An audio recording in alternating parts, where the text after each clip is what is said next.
Alrighty, here we go.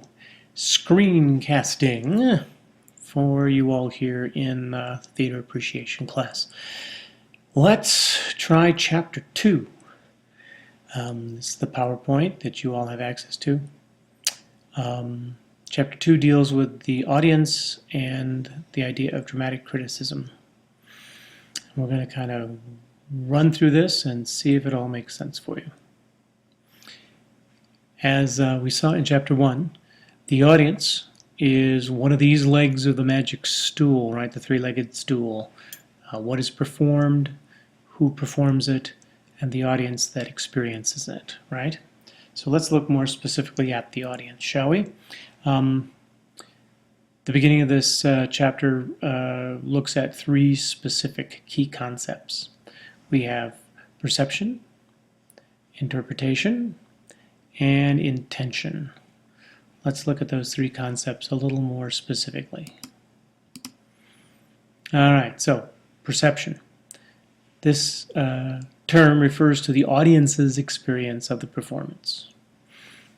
Interpretation has to do with how the audience derives meaning from the performance, and intention. This is what the artists, the director, the playwright, the actors, those folks, were trying to communicate to the audience through performance. Now, what's important to note is that the audience's interpretation may or may not match what these intentions were, right? So the first two deal with audience. The third piece deals with the work the artists created.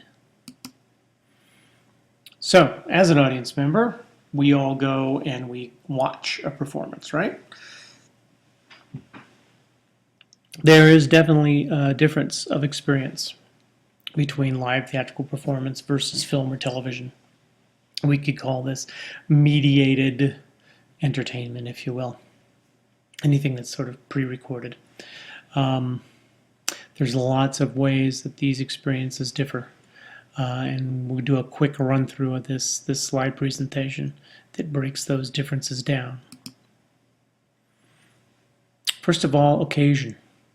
Generally, as it was mentioned in someone's discussion post actually, is that going to a play tends to be more of a special occasion rather than running out to see a movie.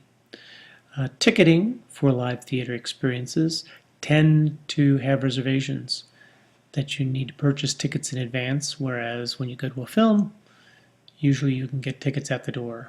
Sometimes you buy them online, whatever. Seating also tends to be reserved in a live theatrical experience, whereas in a movie theater, it's open seating.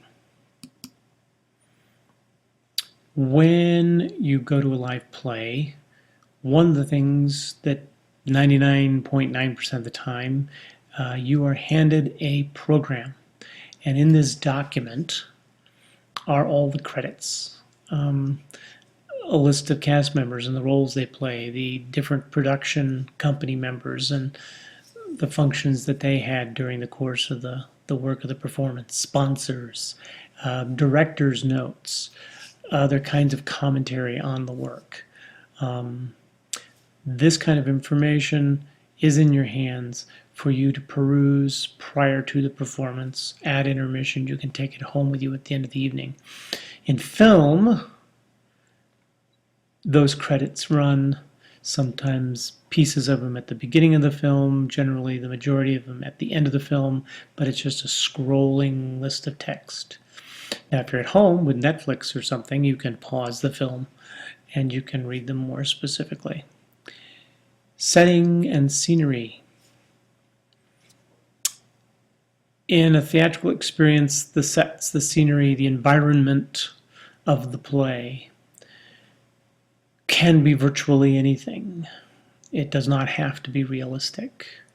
And as is the most contemporary convention, usually when you enter a theater, the set is in view as you take your seats. The use of an act curtain is kind of old school, if you will. Now, when you go to see a film, the environments may not be realistic, but there is a real sense of verisimilitude, a sense of reality, no matter what the setting or story of a film. It feels truly real for the circumstances of the film. Often in a theatrical performance, you have intermission.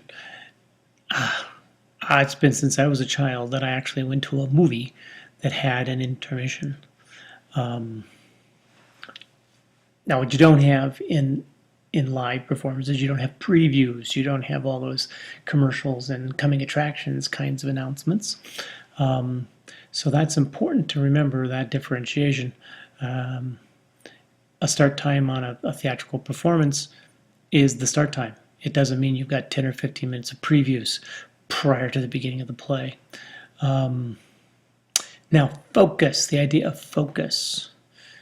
Unlike in film, right, the audience's focus is directed by the camera. The director of photography and the film director decide what you, the film watcher, will see at any moment, given moment in the film. In a theatrical experience, you have the freedom to choose. The entire vista of the stage is open to you, and you can watch the moment, the key moment, if you choose.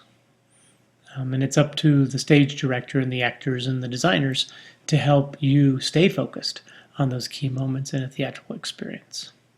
But ultimately, as the audience member, you have freedom to choose what you will watch at any given moment in a theatrical performance. So here's the breakdown of all those crazy little points and how they differentiate between theater and film. Let's move on. Questions. These are good questions. Things for you to think about as you're organizing your thoughts for the discussions and the quiz for this chapter. Audiences vary significantly in several ways, based on aesthetic taste, education level of the audience, economic status, race, age, culture, community. Maybe put these into the context of where you live. Think about your specific community and maybe wonder to yourselves, what is the general economic status of my community? What is the racial makeup of my community? The average age of people who go to the theater.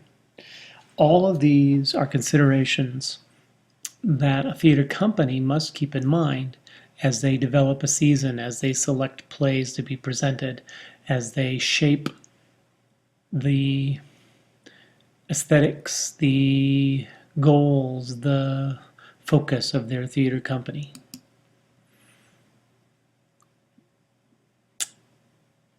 So these are the points that I was just alluding to.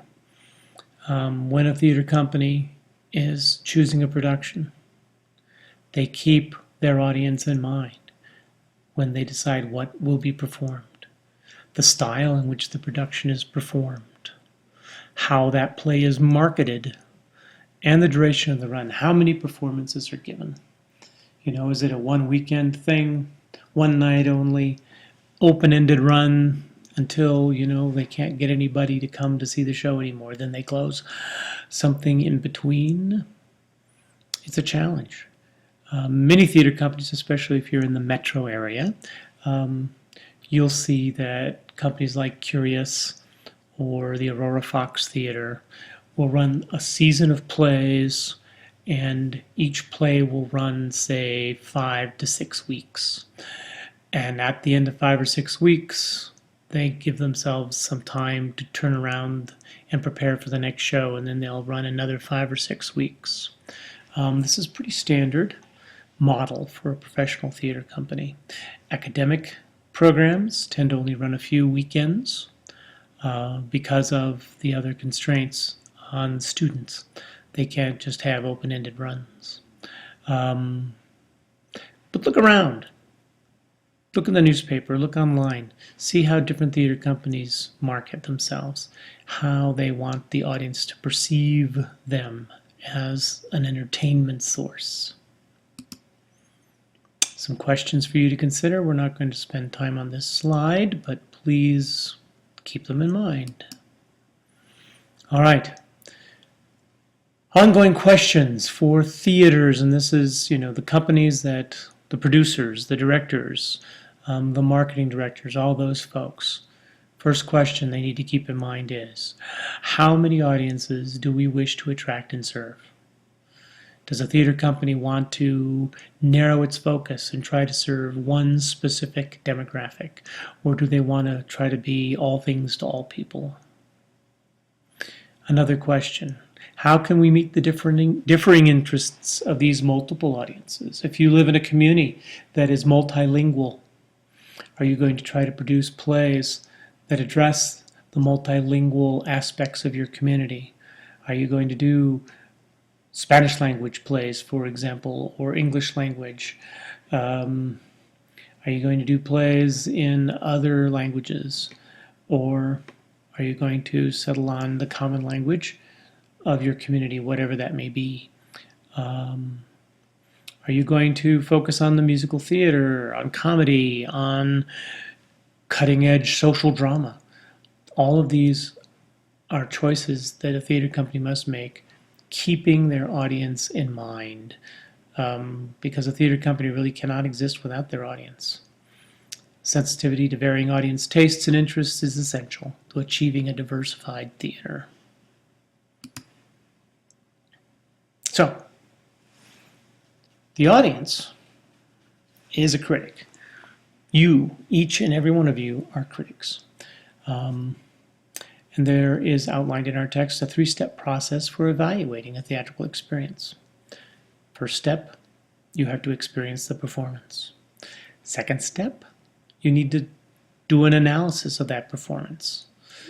And thirdly, you need to communicate your response to other people. Okay, you do this every day.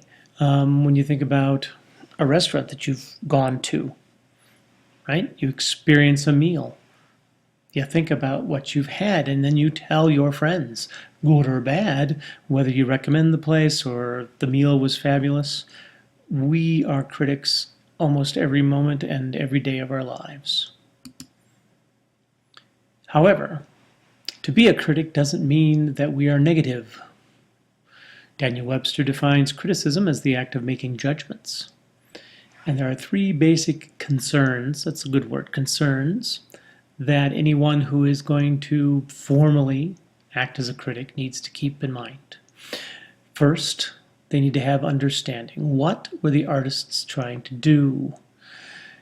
When you go to see a play, you go to an art exhibit, you go to hear a concert, it's helpful to have a sense of what you believe the artists were trying to say, what they were trying to do.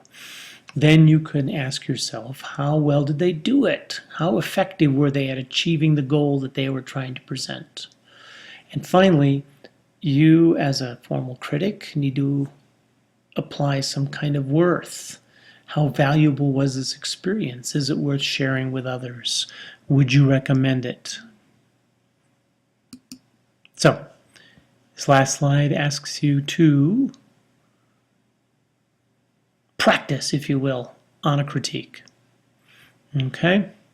Maybe think about a film or a television show, or a movie, whatever. Make a list of 5 pros and cons, and then write brief comments about that list in a basic outline form. There is a guideline in the content part of our D2L class that will give you more specifics on writing a critique. There is also excellent examples of critiques in our textbook.